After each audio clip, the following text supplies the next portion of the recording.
Que deviennent nos actions après notre décès?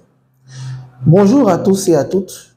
Je suis heureux de vous retrouver cette semaine pour une nouvelle vidéo sur l'investissement à la BRVM. Je suis M. Brice Kouao, fondateur de l'école de la bourse. Dans cette vidéo, je vais répondre à une question qu'on a reçue d'un internaute sur le sort de nos investissements après notre décès.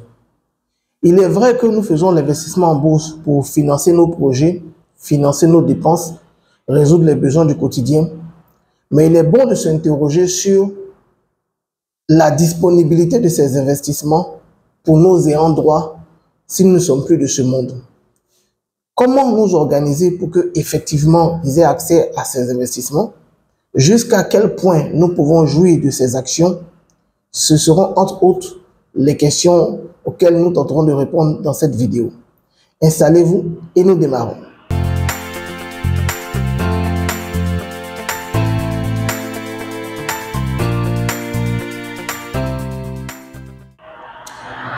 Déjà, le premier point que je voudrais faire remarquer, c'est de prendre un parallèle avec le salariat. Quand vous êtes salarié d'une entreprise, vous avez un contrat de prestation de service qui vous donne droit à une rémunération. Toutefois, vous avez déjà dû le remarquer, lorsque vous mourrez, peu importe le poste que vous occupiez, vos enfants n'ont pas de droit résiduel sur l'emploi que vous occupez. Vos enfants ne peuvent pas venir demander à recevoir le salaire de leurs parents décédés pendant X années ou Y années. Donc déjà, si on fait un parallèle entre l'actionnariat et le salariat, on peut remarquer que le salariat, lorsque le salarié décède, ça éteint tous les droits, ça éteint tous les engagements. En fait, ça éteint la relation qu'il y a entre l'entreprise et l'individu. Ce n'est pas le cas concernant l'actionnariat. Quand vous êtes actionnaire d'une entreprise, ce n'est pas une relation juridique qui engage votre personne, de sorte que si demain vous n'êtes pas là, l'entreprise serait éventuellement dégagée des engagements qu'elle a vis-à-vis de vous. Ce n'est pas du tout le même rapport. Quand vous êtes actionnaire d'une entreprise, l'entreprise demeure engagée vis-à-vis de vous et de votre descendance sur toute la durée de vie de l'entreprise. Ça veut dire quoi? Ça veut dire un salarié, on le paye parce qu'il fournit une prestation. Le jour qu'il est mort, on ne le paye plus. Un actionnaire, on le paye aussi longtemps que l'entreprise subsiste. Donc, le grand-père peut jouir des dividendes, le père peut jouir des dividendes, les enfants peuvent jouir des dividendes jusqu'au retour du Seigneur, en tout cas aussi longtemps que l'entreprise performe. Donc, ce n'est pas du tout le même rapport qu'il y a quand on est actionnaire d'une entreprise que lorsqu'on est salarié. Mais pour mieux comprendre, on va faire comme d'habitude un cas pratique avec la BCC. La BCC était la filiale de BNP Paribas en Côte d'Ivoire. Par le passé, c'était l'une des banques du top du classement, top 2, top 3 à peu près. Et après la crise en Côte d'Ivoire, après 2011, elle a baissé un peu dans le classement pour se retrouver 6e, 7e. Bon, après, on a compris pourquoi. Le BNP voulait se désengager de la Côte d'Ivoire et de l'Afrique en général. Donc, il n'était plus tellement sur les deals. Mais on peut dire grosso modo que la BCC faisait partie, peut-être même fait toujours partie, des plus grandes banques de Côte d'Ivoire. Donc, on va prendre l'exemple des données historiques de la BCC pour comprendre un peu le rapport entre l'entreprise et l'actionnaire sur une durée longue, pour que vous voyez un peu les droits dont je parle. Donc, comme la dernière fois, je vous ai expliqué, maintenant, s'affichera à l'écran un tableau. C'est l'évolution des dividendes distribués par la BCC depuis 1972. Depuis 1972. Donc, vous pouvez voir sur l'écran,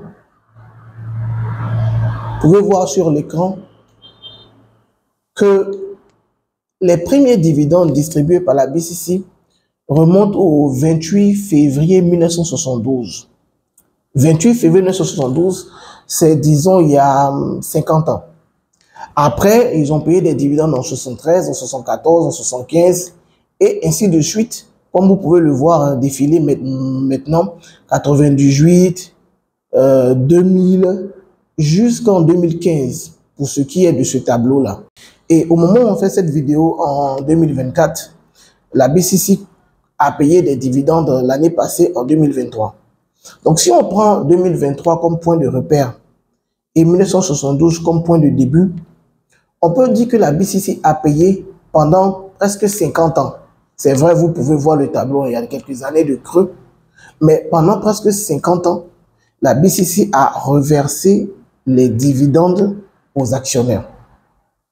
Donc, quand vous êtes actionnaire, ce que vous faites, c'est un peu, je donne souvent cette image-là, créer un ruisseau d'argent pour vous et pour votre descendance aussi longtemps que l'entreprise performe. Donc, vous voyez là, en 72, on peut supposer que c'est le grand-père qui a acheté les actions. Il a encaissé les dividendes jusque dans les années 90. Le père a encaissé les dividendes jusqu'aux années peut-être 2010. Et le fils est en train d'encaisser les dividendes dans les années 2020 jusqu'au moment où on fait cette vidéo. C'est très différent de si vous étiez salarié de la BCC. Par exemple, le grand-père, salarié de la BCC, aurait eu son salaire de 70 jusqu'aux années 90 et après, il n'aurait rien eu. Donc, je ne fais pas cette vidéo pour opposer le salariat et l'entrepreneuriat et l'actionnariat. Je prends le parallèle du salariat pour vous expliquer que si on est confortable lorsqu'on a un CDI, contrat à durée indéterminée, de penser que on aura notre salaire pendant, disons, 30 ans, si on a la chance de faire 30 ans de carrière, alors on devrait être encore plus confortable de savoir qu'il existe un autre contrat, qui n'est pas le CDI, qui est le contrat d'actionnariat, qui lui ne nous donne pas des revenus pendant 30 ans, pendant 20 ans, mais qui nous donne des revenus assis sur la vie de l'entreprise. Donc pendant 50 ans, voire même pendant 100 ans. J'ouvre cette petite parenthèse-là. On a le cas historique de Coca-Cola qui paye des dividendes depuis 1920. 1920, je pense que vous savez ce que ça veut dire. Ça veut dire depuis presque 100 ans.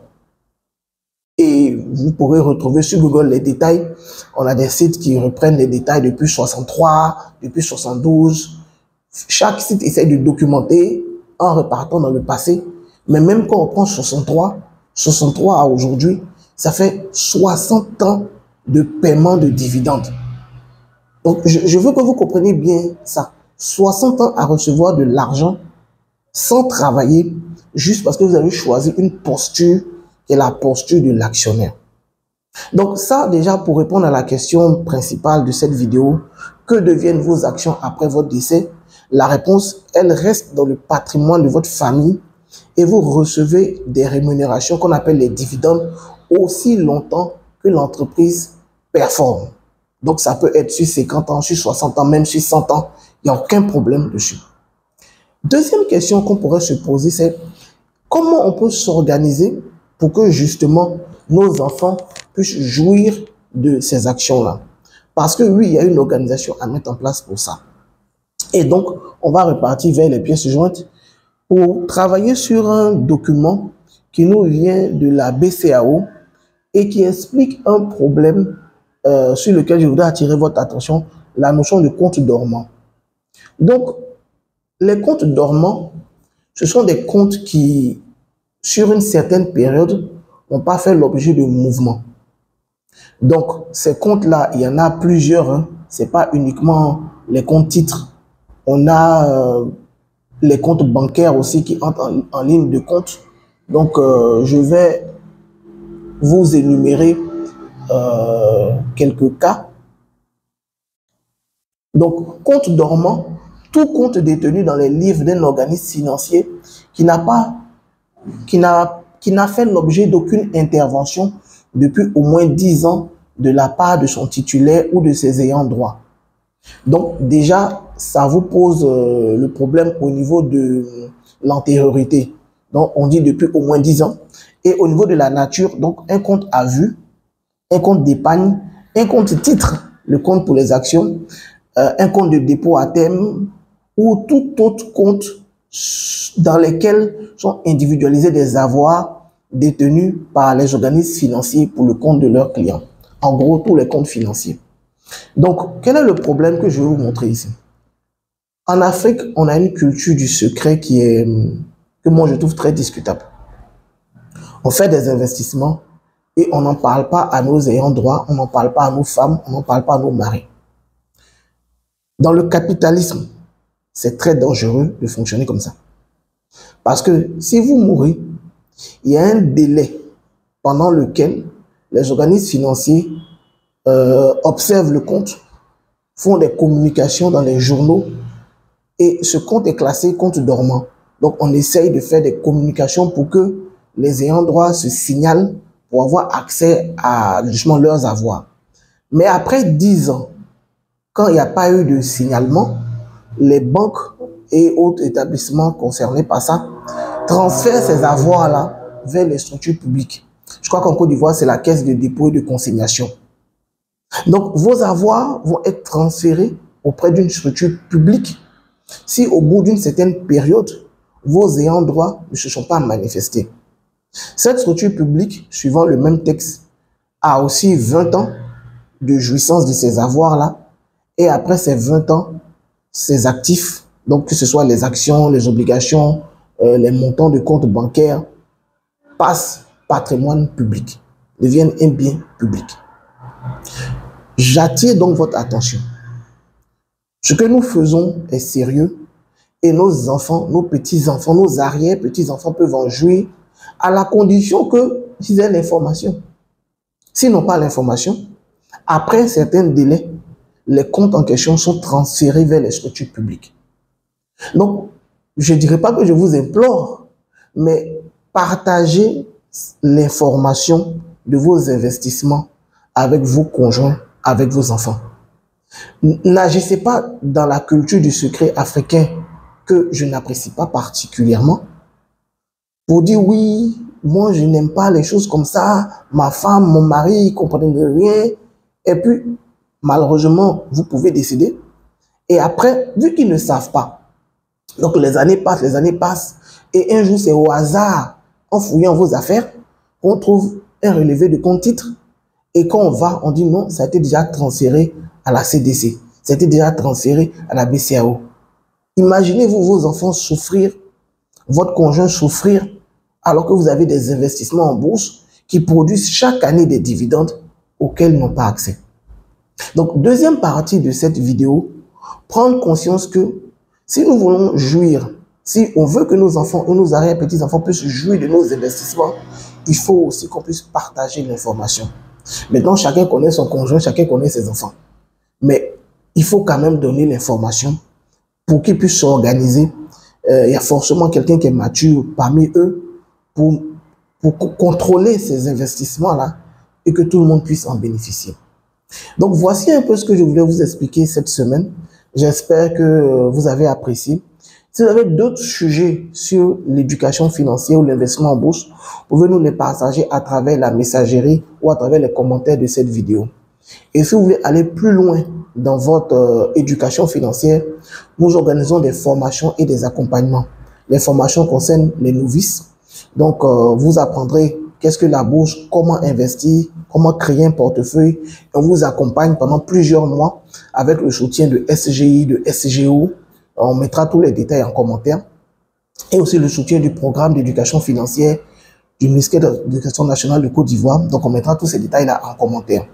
Si vous êtes un investisseur déjà formé, déjà actif sur le marché, on dispose d'une bibliothèque de recherche et d'une communauté au sein de laquelle on échange sur les opportunités d'investissement du marché financier. Donc, ça vous permettra de rejoindre un groupe de plus de 900 investisseurs qui chaque semaine reçoivent de la recherche et affinent leurs décisions d'investissement. Donc, tout ça, on mettra ça en commentaire de cette vidéo. Et je vous dis merci pour votre attention et rendez-vous la semaine prochaine.